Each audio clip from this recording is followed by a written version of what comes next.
ಬಯಲುಸೀಮೆ ಚಿತ್ರದುರ್ಗ ಜಿಲ್ಲೆ ಈ ಬಾರಿ ಸಂಪೂರ್ಣ ಬಿಸಿಲಿನ ಹೊಡೆತಕ್ಕೆ ತತ್ತರಿಸಿ ಹೋಗ್ತಿರೋಂಥದ್ದು. ನೀವು ನೋಡ್ಬೋದು, ಅಡಿಕೆ ಮರ ಸಂಪೂರ್ಣವಾಗಿ ಗಿಡಗಳು ಒಣಗಿ ಕುಸಿದು ಬೀಳ್ತಾ ಇದ್ದಾವೆ.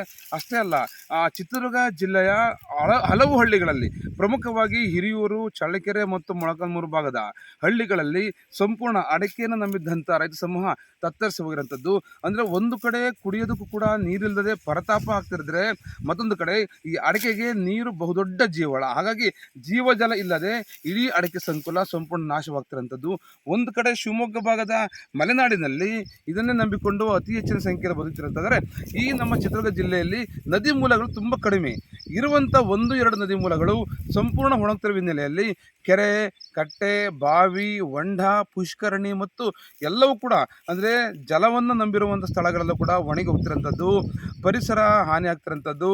ವನ್ಯಜೀವಿಗಳು, ಜೀವಿಗಳು, ಪಕ್ಷಿಗಳು ಕೂಡ ನೀರು ಸಿಗ್ತಾ ಇಲ್ಲ. ಹಾಗಾಗಿ ಒಂದು ಕಡೆ ಅಡಿಕೆ ತೋಟವನ್ನು ಸಂಪೂರ್ಣ ಒಣಗಿಸಿರುವಂಥ ರೈತ ಸಮೂಹ ಹಾಳಾಗ್ತಿರೋಂಥದ್ದು.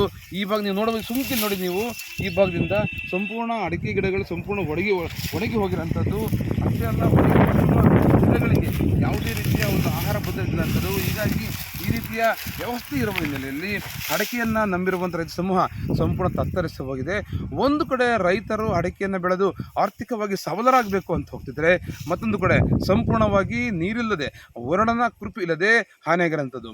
ಅದೇನೇ ಆಗಲಿ, ಮನುಷ್ಯ ತಾನಷ್ಟೇ ಬೆಳೆಯಬೇಕು ಅಂತ ಯೋಚನೆ ಮಾಡಿದ್ರೆ ಹಿಂಗಾಗುತ್ತೆ. ಪರಿಸರದ ಬಗ್ಗೆ ಜಾಗೃತಿ, ಹಸಿರೀಕರಣ ಮಾಡೋ ದಿಸೆಗಳಲ್ಲಿ ಮನುಷ್ಯ ಮುನ್ನುಗ್ಗಿದ್ರೆ ಮಾತ್ರ ತಾನು ಬೆಳೆಯುವಂಥ ಅಡಿಕೆ ಮರ ಹಸಿರಾಗಿ ಬರುವಂಥದ್ದು ಸ್ಪಷ್ಟವಾಗುತ್ತೆ. ಹಾಗಾಗಿ ಬಯಲು ಸೀಮೆ ಇಂಥದ್ದೊಂದು ರೈತರ ಸಂಕಷ್ಟಕ್ಕೆ ದೇವರೇ ಕಾಪಾಡಬೇಕು. ಮಾಲ್ತೇಶ್ ಅರಸ್, ಚಿತ್ರದುರ್ಗ.